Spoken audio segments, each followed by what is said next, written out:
How are you today? Fine. Somebody's telling joyful. Whenever I come here, I always ask this question, and you gave me every time wonderful answers. So, Deacon says joyful. Why so? Because we have Jesus in our hearts. Yes.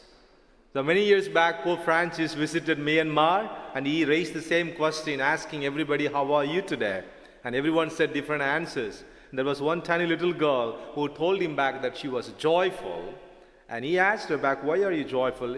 And she replied, because Papa Francis is here in our place.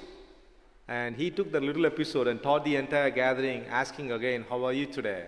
Guess what? Everyone said that they were joyful. And he asked them back, why are you joyful?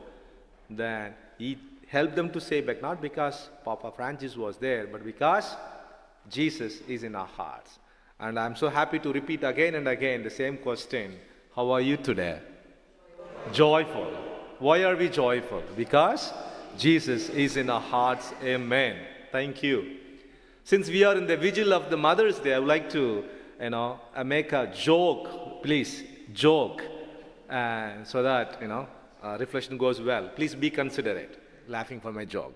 There were two sons who always had competitions giving gifts to their mom, especially on the Mother's Day.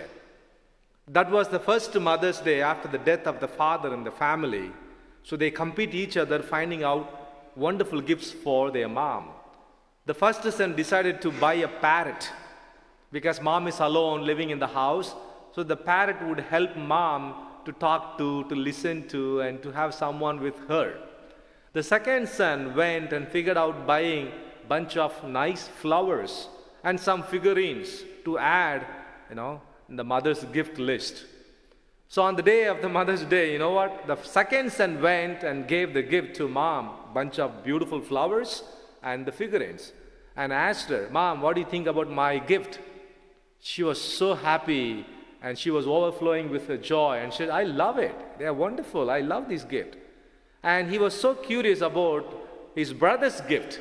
Mom, what about my brother's gift? What about your, reactions? She said, hey, it was okay. It was just okay. Oh, what do you mean by okay? Huh? And he was very curious to see that parrot in the hall, but it was not found there. And he was searching for that parrot in the rooms, but he was not finding it. And again he asked, Mom, where is my brother? Oh, he left.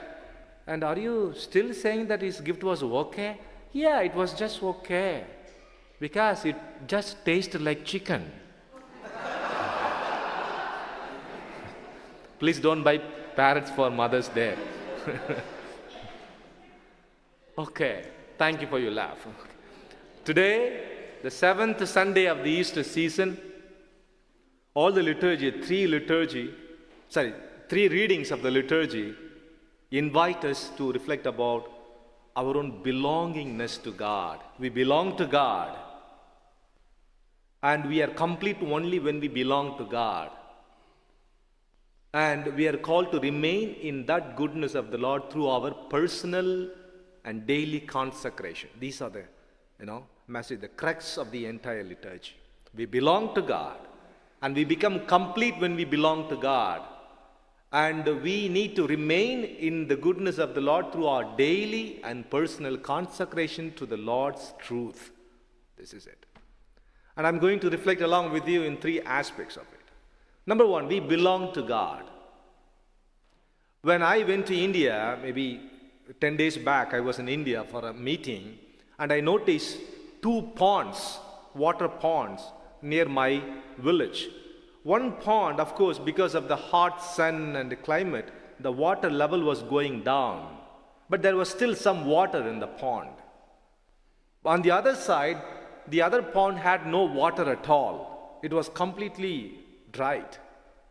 I asked my family members, why so? That pond has some water, but this pond has no water. Both of them are in the same place. How come? Then one of my family members explained, the pond that has water is natural pond. The source for water is from within. But the other pond is man-made pond, artificial pond. The source of water is from outside, not from within. Simple concept, but the wonderful truth.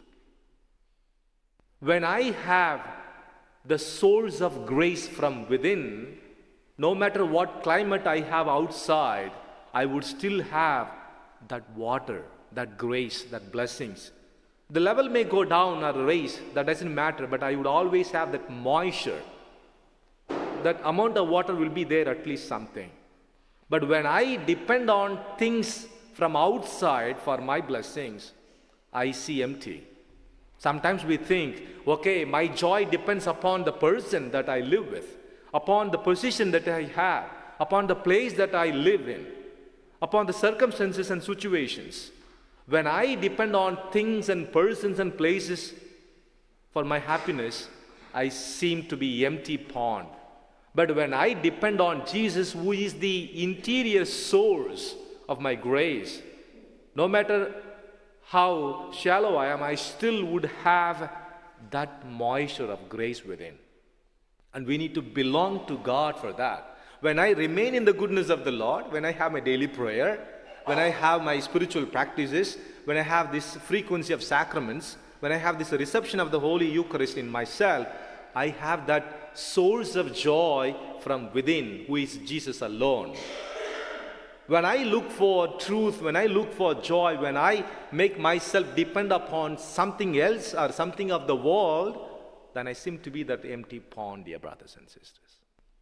We are called to be persons who totally belong to God, wherein we find our interior joy and source of grace. It's the first aspect. The second aspect is, we are called to remain in the goodness of the Lord. Recently, I had a tea party with some friends, and one of my friends was, taking the tea bag and dipping into that cup and taking out and dipping inside and taking out. I just asked, why can't you just live inside? When we leave this tea bag inside, it completely gets soaked and we get nice tea. But you know what? No, he doesn't like it because the tea would get so strong. He dips inside and takes outside. Dips inside and takes outside. Sometimes we are like that. We want to have a nice spiritual life, but we are like those tea bags. We come and see Jesus for a while and we go outside.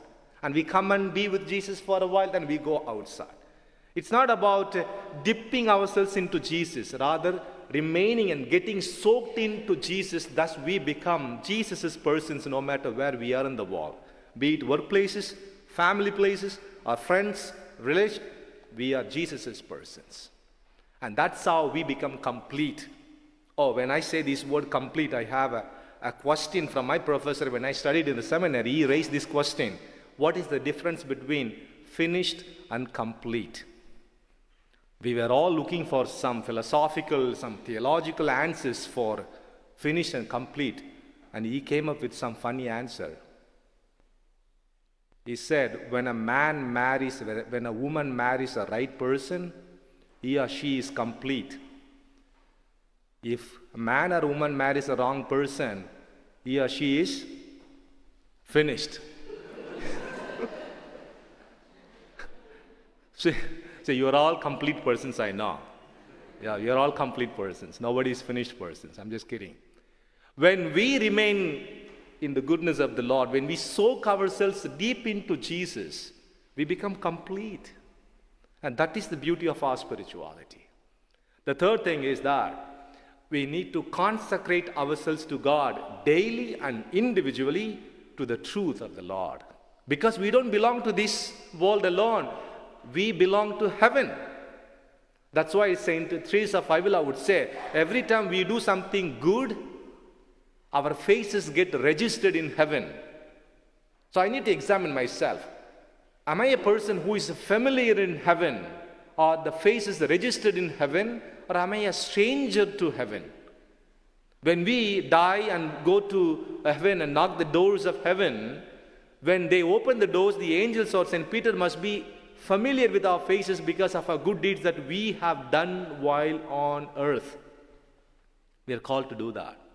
We are called to see other persons as Jesus' persons, Jesus' brothers and sisters. When we do these little acts of charity and mercy and love, when we give quality smile, compassionate presence, and visiting people, or when we do all these gospel virtues and values, I keep on registering my face in heaven.